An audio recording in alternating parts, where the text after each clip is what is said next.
Hi everyone, this is Anam. Welcome to PhD jobs and admission. आज की इस video में हम यूनिवर्सिटी ऑफ लखनऊ के पीएचडी एंट्रेंस एग्जामिनेशन के लिए रिसर्च मेथोडोलॉजी पर कुछ इंपॉर्टेंट एमसीक्यूज देखने जा रहे हैं।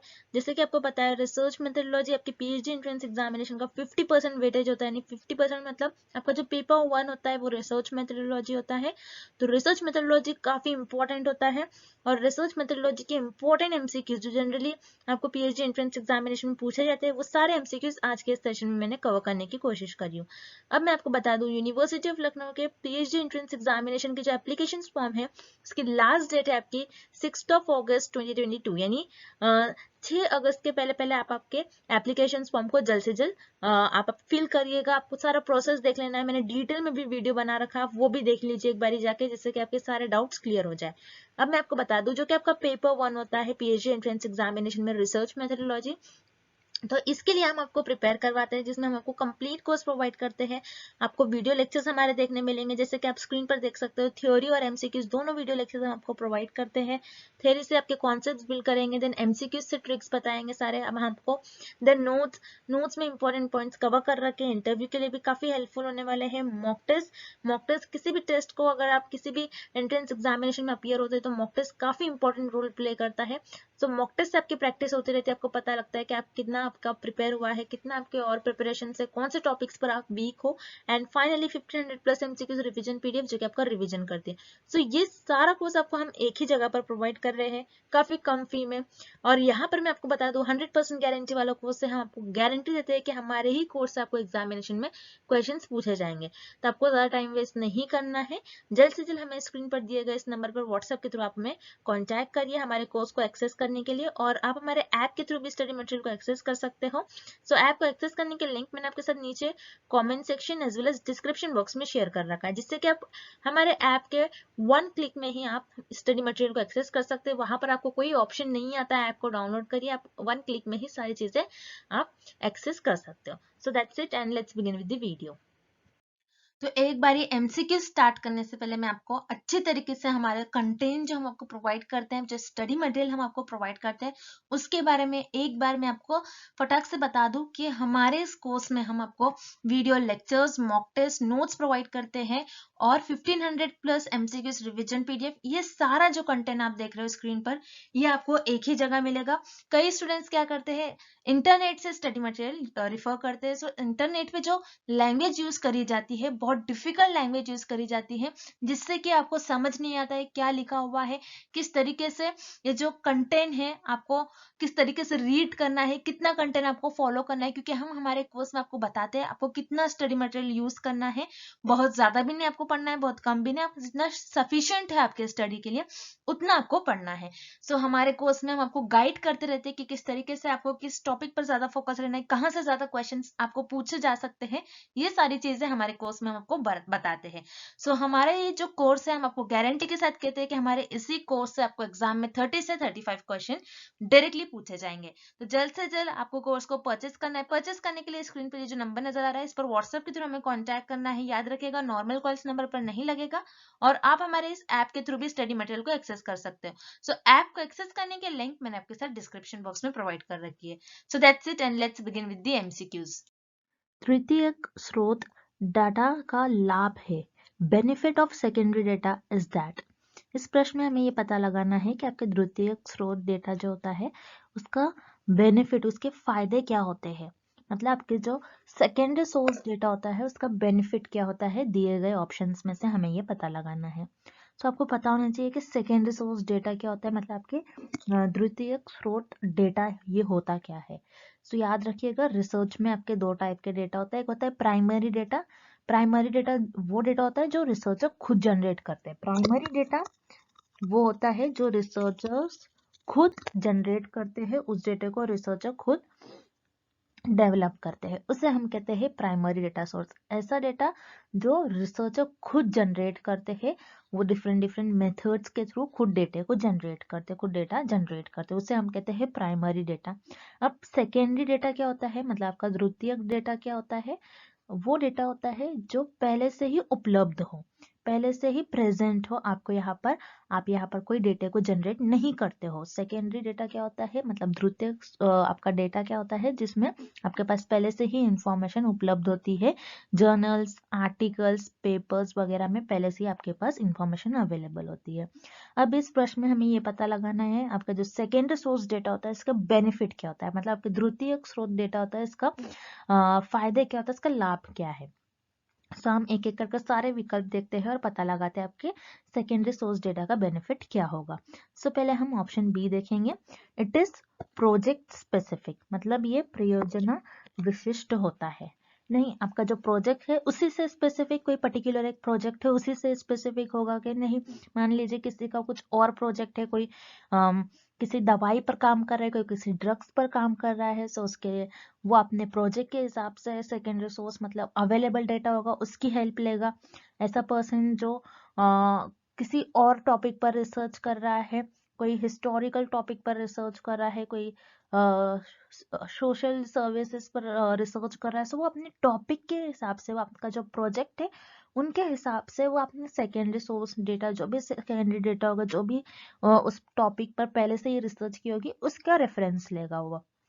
जरूरी नहीं आपका जो प्रोजेक्ट है उसी से स्पेसिफिक हो आपका सेकेंडरी डेटा। ये तो सेकेंडरी डेटा का, आपका सेकेंडरी सोर्स डेटा का बेनिफिट नहीं होगा, आपके द्वितीयक स्रोत डेटा का फायदा नहीं होगा। सो यहाँ पर जो आपका विकल्प भी है इस क्वेश्चन का रॉन्ग ऑप्शन हो जाएगा, इस प्रश्न का गलत उत्तर हो जाएगा। Then option C, it is time bounded, मतलब यह समय विद्युत होता है। नहीं, यहाँ पर आपके लिए कोई समय का बंदिश नहीं होती है, आपको समय समय होता है क्योंकि इंफॉर्मेशन तो प्रेजेंट है, इंफॉर्मेशन उपलब्ध है आपके पास, जो भी आपके वो डेटा है, डेटा ऑलरेडी उपलब्ध है आपके पास। यहाँ पर आपको कोई टाइम नहीं होता कि इतने ही टाइम में आपको डेटा लेना होता है, आप कभी भी ले सकते हो। यहाँ पर टाइम की कोई लिमिट नहीं होती है, टाइम का कोई बाउंडेशन नहीं होता है, समय समय ही समय होता है आपके पास। तो यहाँ पर जो आपका विकल्प सी दिया गया है ये टोटली इनकरेक्ट है, ये गलत हो जाएगा विकल्प। उसी तरीके से option D, it is internal data, मतलब ये आंतरिक डेटा होता है। इंटरनल डेटा का मतलब क्या होता है, ये आपका प्राइमरी डेटा के अंडर आता है। मतलब इंटरनल डेटा जो आप खुद जनरेट करते हो उसे हम कहते हैं इंटरनल डेटा, मतलब आंतरिक डाटा। आंतरिक डाटा क्या होता है, जो आप खुद से बनाओगे, ऐसा डेटा जो आप डिफरेंट डिफरेंट मेथड्स यूज करके खुद से बनाओगे उसे हम कहते हैं इंटरनल डेटा, आंतरिक डेटा। सो आपका जो सेकेंडरी सोर्स डेटा होता है, आपका द्वितीयक स्रोत डेटा जो होता है, ये आपका आंतरिक डेटा नहीं होता है। तो यहाँ पर जो आपका विकल्प डी है ये भी इस क्वेश्चन का, इस प्रश्न का गलत उत्तर हो जाएगा। सो इस प्रश्न का जो सही उत्तर हो जाएगा वो है आपका option A, it saves immensely terms of both cost and time. ये आपका समय भी बचाता है और ये आपका जो कॉस्ट है मतलब मनी है उससे भी बचाता है, मतलब आपके जो समय के में भारी बचत करता है। ओके, आपका समय एज वेल एज आपका जो पैसे है वो दोनों भी चीजों को बचाता है। याद रखिएगा सेकेंडरी सोर्स, क्योंकि ऑलरेडी इन्फॉर्मेशन प्रेजेंट है तो आपको ऑलरेडी मिल जाएंगे, यहाँ पर आपको कोई इन्फॉर्मेशन को ढूंढना नहीं है, आपके पास टाइम ही टाइम होता है, टाइम भी बच जाता है आपके पास और कॉस्ट भी, यहाँ पर आपका पैसे भी खर्च नहीं होता है ज्यादा। इसलिए इस प्रश्न का सही उत्तर हो जाएगा विकल्प ए, ये लागत और समय में भारी बचत करता है। It saves immensely in terms of both cost and time. अगला प्रश्न, a journalist wanted to record the views of the people on the budget near the market. The sampling method that the journalist will use is.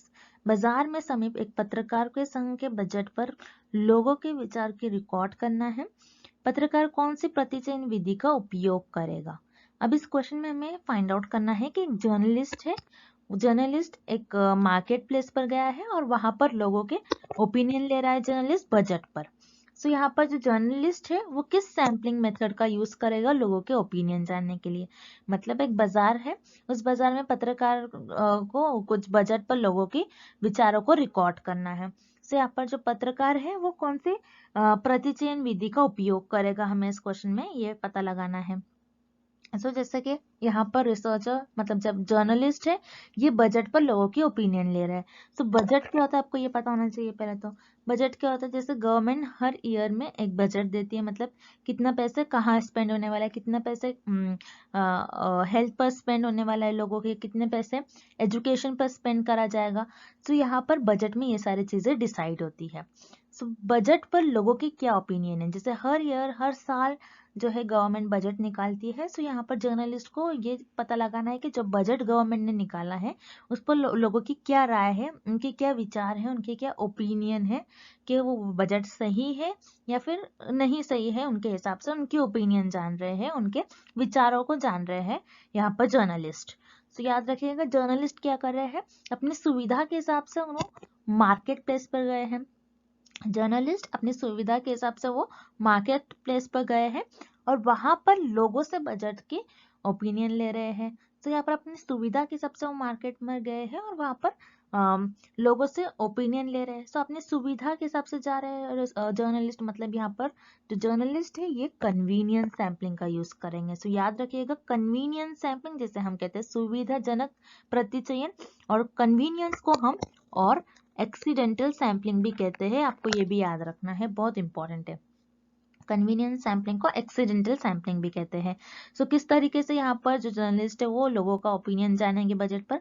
मान लीजिए journalist कोई market place पर खड़े हैं। अब जो लोग उनको दिख रहे हैं वो पर्टिकुलर कोई भी लोगों के पास जाएंगे और उनका ओपिनियन लेंगे।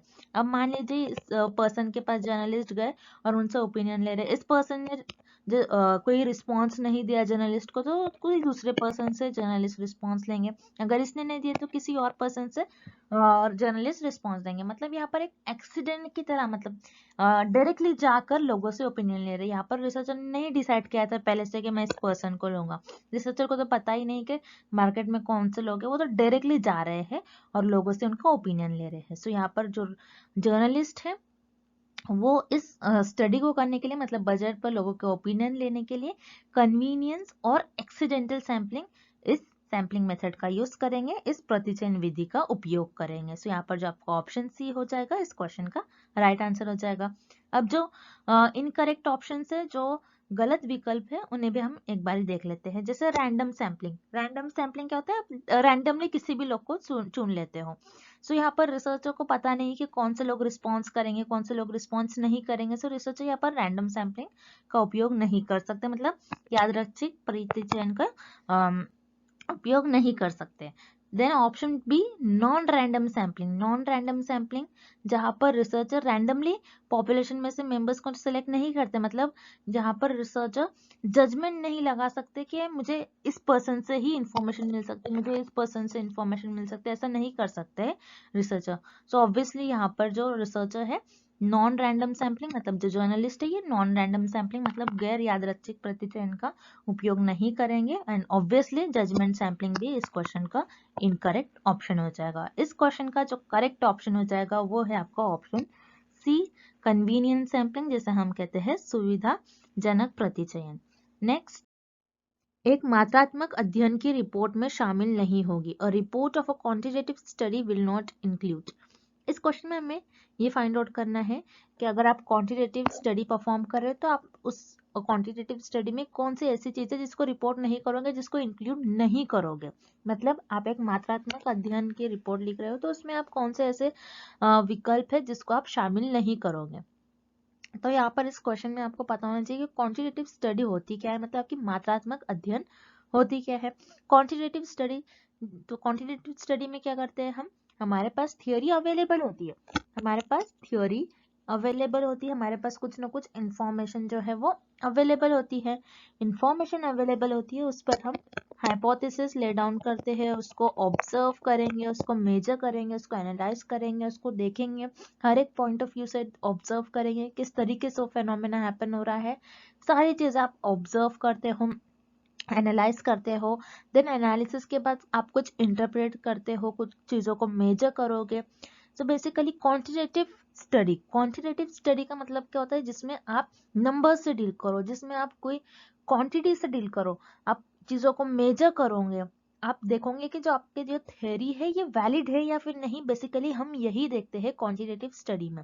जैसे हम क्वालिटेटिव स्टडी में थ्योरी बना लेते हैं तो उसी थ्योरी का वैलिड करते हैं, उसको हम देखते हैं कि वो थ्योरी वैलिड है या फिर नहीं। उसको हम डिफरेंट डिफरेंट वेज से ऑब्जर्व करेंगे, उस पर टेस्ट परफॉर्म करेंगे, उसमें जो भी फिनोमेना हो रहा है, जो भी आपके पास जो भी फेनोमेना अकर हो रहा है उन सारी चीजों को ऑब्जर्व करेंगे, जो भी चीजें हैपन हो रही है उसको ऑब्जर्व करेंगे, उसको मेजर करेंगे। बेसिकली क्वांटिटेटिव है तो मेजरमेंट तो बहुत जरूरी है, आप चीजों को मापते हो क्वांटिटेटिव स्टडी में। सो यहाँ पर जो आपका ऑप्शन है ये सही है, आप चीजों को मेजर करते हो, काउंट करते हो। क्वांटिटेटिव है मतलब क्वांटिटी से डील कर रही है, क्वांटिफिएबल डेटा होगा इसमें आपके पास क्वांटिटेटिव स्टडी में, जिसको आप काउंट कर सके। उसी तरीके से आप ये भी बताते हो कि आपकी जो थ्योरी है ये वैलिड है या फिर नहीं, आप वैलिडेशन बताते हो ये कि थ्योरी वैलिड है या नहीं है, हम मान सकते हैं कि नहीं इस थ्योरी को, कि इस थ्योरी सही है या फिर नहीं है। मतलब हम हमारी थ्योरी को प्रूव करते हैं, वो वैलिड बताते हैं कि उसकी मान्यता है या फिर नहीं है। सो वैलिडेशन जो है ये भी क्वांटिटेटिव स्टडी का पार्ट होती है। सो मेजरमेंट ऑब्वियसली होगा, वैलिडेशन भी होता है, रिजल्ट भी होता है, क्योंकि हम ऑब्जर्व करते हैं चीजों को, हाइपोथेसिस ले डाउन करने के बाद हम ऑब्जर्व करते हैं, उसको एनालाइज करते हैं, मेजर करेंगे, हर चीज करेंगे, फिर उसके बाद लास्ट में हम आप इंटरप्रिटेशन देते हो, कुछ कंक्लूजन देते हो, उससे कुछ ना कुछ रिजल्ट निकलता है, उसके बेसिस पर आप बताते हो। आपके जो भी टेस्ट होते हैं, आपने जो भी परफॉर्म किया होता है, जो भी स्टडी करते हैं क्वांटिटेटिव स्टडी में, लास्ट में आप रिजल्ट बताते हो कि इससे क्या आपको मिल रहा है, क्या रिजल्ट आपका आ रहा है, क्या आपकी रिजल्ट बता रही है। सो रिजल्ट भी क्वांटिटेटिव स्टडी का पार्ट होती है, ये बहुत जरूरी है। क्वांटिटेटिव स्टडी में बहुत इंपॉर्टेंट रोल प्ले करती है आपकी रिजल्ट, क्योंकि आप रिजल्ट के लिए क्वांटिटेटिव स्टडी परफॉर्म करते हो। तो याद रखिएगा मेजरमेंट, रिजल्ट एंड वैलिडेशन, ये तीनों भी आपके क्वांटिटेटिव स्टडी में इंक्लूड होंगे। और जो इंक्लूड नहीं होता है वो विकल्प है, वो ऑप्शन है आपका कन्फेशन, जिसे हम कहते हैं कबूलना। कन्फेशन क्या होता है, जिसमें आपने कोई गलत कर दिया तो आप कबूलते हो, आपने कुछ जुर्म कर दिया जैसे, तो आप क्या करते हो, उसको कबूलते हो कि मैंने ये गलती करी है, आप बेसिकली आपकी मिस्टेक्स बताते हो। सो क्वांटिटेटिव स्टडी में हम हमारी कोई मिस्टेक्स नहीं आगे रखते, रिसर्च आपने कोई मिस्टेक्स को नहीं बताते, कुछ कन्फेस नहीं करते। सो कन्फेशन जो है क्वांटिटेटिव स्टडी में इंक्लूड नहीं होता है, ये क्वांटिटेटिव स्टडी का पार्ट नहीं होता है। सो इस क्वेश्चन का आपका राइट आंसर हो जाएगा ऑप्शन सी, कन्फेशन, कबूलना। नेक्स्ट, अन्वेषणात्मक शोध का उद्देश्य होता है। The objective of exploratory research is. इस प्रश्न में हमें ये पता लगाना है कि आपकी जो एक्सप्लोरेटरी रिसर्च होती है, जो आपकी अन्वेषणात्मक शोध होती है, इसका उद्देश्य क्या होता है, इसका ऑब्जेक्टिव क्या होता है। सो आपको ये पता होना चाहिए कि एक्सप्लोरेटरी रिसर्च क्या होती है। तो याद रखिएगा, एक्सप्लोरेटरी रिसर्च आपकी वो रिसर्च होती है जो ऐसा फेनोमेना जो कि वेल डिफाइंड नहीं होता है, जो क्लियरली डिफाइंड नहीं होता है, उसको डिफाइन करने के लिए, ऐसा फेनोमेना जो कंफ्यूजिंग फेनोमेना था उसको वेल डिफाइन करने के लिए हम एक्सप्लोरेटरी रिसर्च का यूज करते हैं, आपके अन्वेषणात्मक शोध का यूज करते हैं, उसका उपयोग करते हैं। सो आपकी जो एक्सप्लोरेटरी रिसर्च होती है उसमें आप याद रखिएगा, बहुत इंपॉर्टेंट पॉइंट है, एक्सप्लोरेटरी रिसर्च में आप हाइपोथेसिस को डेवलप करते हो रेदर देन टेस्टिंग। मतलब आपकी जो परिकल्पना है उसको आप डेवलप करते हो, उसको टेस्ट नहीं करते। मतलब परिकल्पना के परीक्षण के स्थान पर केवल उसका निर्माण करना, उसका सिर्फ निर्माण करते हो आप, उसको उसका परीक्षण नहीं करते, उसका टेस्ट नहीं करते। आप आपकी परिकल्पना का परीक्षण नहीं करोगे, आप केवल उसका निर्माण करोगे। मतलब आप बताओगे, आपके जो भी अपने जो फेनोमेना है उसको डिफाइन कर लिया, आप बताओगे कि ऐसा करने से ऐसा हो सकता है, लेकिन आप उसको टेस्ट नहीं करोगे। आप आपकी हाइपोथेसिस, आप आपकी परिकल्पना का परीक्षण दूसरी रिसर्च में करते हैं, दूसरी शोध में करते हैं, लेकिन आप आपकी अन्वेषणात्मक शोध में आपकी हाइपोथेसिस मतलब आपकी जो परिकल्पना है उसका परीक्षण नहीं करते, बस आप आपकी परिकल्पना का, आप केवल आपकी परिकल्पना का निर्माण करते हो, मतलब आपके हाइपोथेसिस को डेवलप करते हो, टेस्ट नहीं करते हो। तो यहाँ पर आपका जो विकल्प डी है इस प्रश्न का सही उत्तर हो जाएगा। अब इस प्रश्न का जो रिमेनिंग ऑप्शन है, जो बचे हुए विकल्प है, उन्हें भी हम एक बार देख लेते हैं। Option A, to give a solution to an urgent issue और प्रॉब्लम ऑफ सोसाइटी, मतलब समाज की किसी तत्कालिक समस्या या मुद्दे का समाधान तलाश करना। नहीं, एक्सप्लोरेटरी रिसर्च का ये उद्देश्य नहीं होता है, आपके अन्वेषणात्मक शोध का ये उद्देश्य नहीं होता है कि समाज में किसी तत्काल समस्या का सॉल्व करना, तत्काल समस्या या फिर मुद्दे का समाधान तलाश करना, ये नहीं होता है। सो यहाँ पर जो आपका विकल्प ए है ये इस प्रश्न का सही उत्तर नहीं होगा। देन विकल्प B, to identify the policy makers, मतलब नीति निर्माताओं का पहचान करना। पॉलिसी मेकर्स मतलब आप जैसे पॉलिसी बनाते हो, मतलब जिसने मान लीजिए किसी ने बना लिया नाइट स्कूल, तो एक पॉलिसी है, उसको आइडेंटिफाई करना, उसका पहचान करने के लिए आप एक्सप्लोरेटरी रिसर्च नहीं परफॉर्म करते। एक्सप्लोरेटरी रिसर्च आपकी अन्वेषणात्मक शोध का ये उद्देश्य नहीं होता है। तो यहाँ पर जो आपका विकल्प भी है ये भी इस प्रश्न का सही उत्तर नहीं होगा। Then option C, to decide future course of action, मतलब भविष्य की कार्य योजना का निर्णय करना। तो यहाँ पर अन्वेषणात्मक शोध में आप ये नहीं बताते हो कि आप भविष्य में कैसा योजना करोगे, आप भविष्य में क्या डिसाइड करोगे, कैसे एक्शन लोगे, आप ये नहीं बताते हो आपके एक्सप्लोरेटरी रिसर्च में। तो यहाँ पर जो आपका विकल्प सी है ये भी गलत हो जाएगा। सो इस प्रश्न का आपका जो सही उत्तर हो जाएगा, आपकी जो एक्सप्लोरेटरी रिसर्च का ऑब्जेक्टिव होता है, जो आपकी अन्वेषणात्मक शोध का उद्देश्य होता है, वो होता है आपकी परिकल्पना का निर्माण करना और आपकी परिकल्पना का परीक्षण करना, मतलब आपके हाइपोथेसिस को डेवलप करना रेदर देन हाइपोथेसिस टेस्टिंग। सो यहाँ पर जो आपका ऑप्शन सी है इस प्रश्न का सही उत्तर हो जाएगा। अगला प्रश्न, नमूने के आकार को बढ़ाने से संभवत increasing the size of the sample is likely to.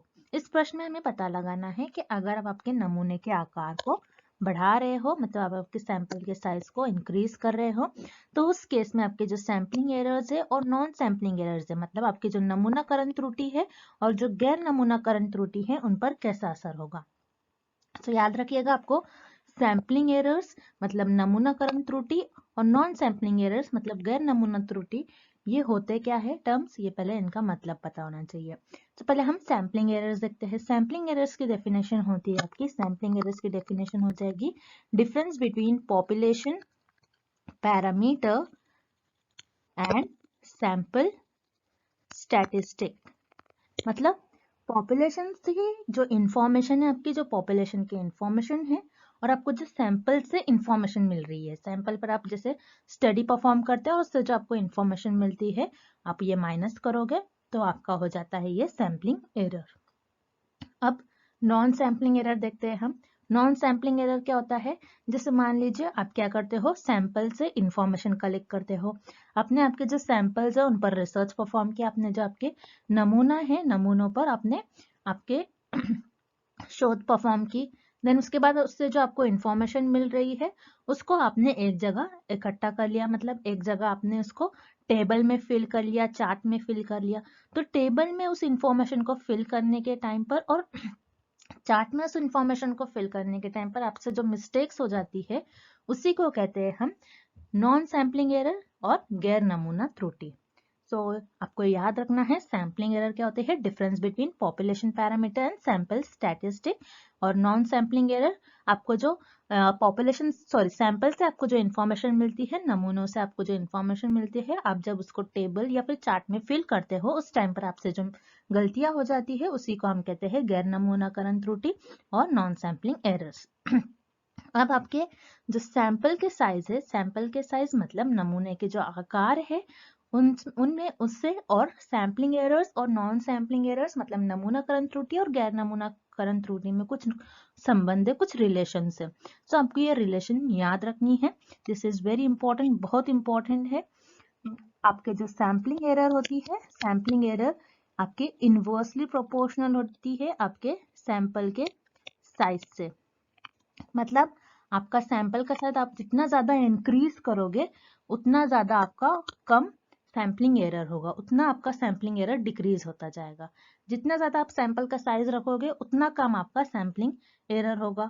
और नॉन सैंपलिंग एरर जो होता है आपका, नॉन सैंपलिंग एरर ये डायरेक्टली प्रोपोर्शनल होता है आपके सैंपल के साइज से, मतलब आप जितना आपका सैंपल का साइज ज्यादा रखोगे उतना आपका नॉन सैंपलिंग एरर ज्यादा होगा। जैसे मान लीजिए अपने आपके सैंपल की जो साइज है, आपके जो नमूनों के आकार है उसके बहुत ज्यादा साइज ले लिया उसका, तो आप उस केस में आपके पास ज्यादा इंफॉर्मेशन होगी, तो ज्यादा इंफॉर्मेशन को फिल करने के लिए आपको ज्यादा टाइम लगेगा, आपके पास ज्यादा एरर्स जमा होंगे, ज्यादा आपसे मिस्टेक्स होने के चांस होंगे। तो उस केस में आपका क्या होता है, नॉन सैंपलिंग एरर ज्यादा हो जाता है। तो जितना ज्यादा आपका सैंपल का साइज होगा, मतलब जितना ज्यादा आपके नमूने के आकार को आप बढ़ाओगे उतना ज्यादा आपके गैर नमूना त्रुटि बढ़ेगी, और जितना ज्यादा आपका सैंपलिंग का साइज ज्यादा होगा, मतलब जितना ज्यादा आपके नमूने के आकार ज्यादा होंगे, नमूने के आकार को आप जितना ज्यादा बढ़ाओगे उतना ज्यादा आपका नमूनाकरण त्रुटि घटेगी। तो यहाँ पर आपका जो सही विकल्प हो जाएगा, ये हो जाएगा आपका पहला विकल्प, यहाँ पर सही हो जाएगा। अगर आप आपके सैंपल के साइज को इंक्रीज कर रहे हो तो आपका सैम्पलिंग एरर डिक्रीज हो जाएगा और नॉन सैम्पलिंग एरर इंक्रीज हो जाएगा। मतलब आपके जो नमूनाकरण त्रुटि है ये घटेगी और गैर नमूनाकरण त्रुटि ये बढ़ेगी। तो ये यहाँ पर आपका जो विकल्प फर्स्ट है, फर्स्ट विकल्प सही हो जाएगा। अगला प्रश्न, यदि प्रतिदर्श जनसंख्या की विशेषताओं का प्रतिनिधित्व नहीं करता है, इसको कहा जाएगा। If the sample does not represent the population characteristics, it is called. So इस प्रश्न में हमें एक परिभाषा दी गई है, मतलब इस क्वेश्चन में हमें एक डेफिनेशन दी गई है और हमें पता लगाना है कि ये परिभाषा किस विकल्प की परिभाषा होगी, मतलब ये किस ऑप्शन की डेफिनेशन होगी, हमें ये पता लगाना है।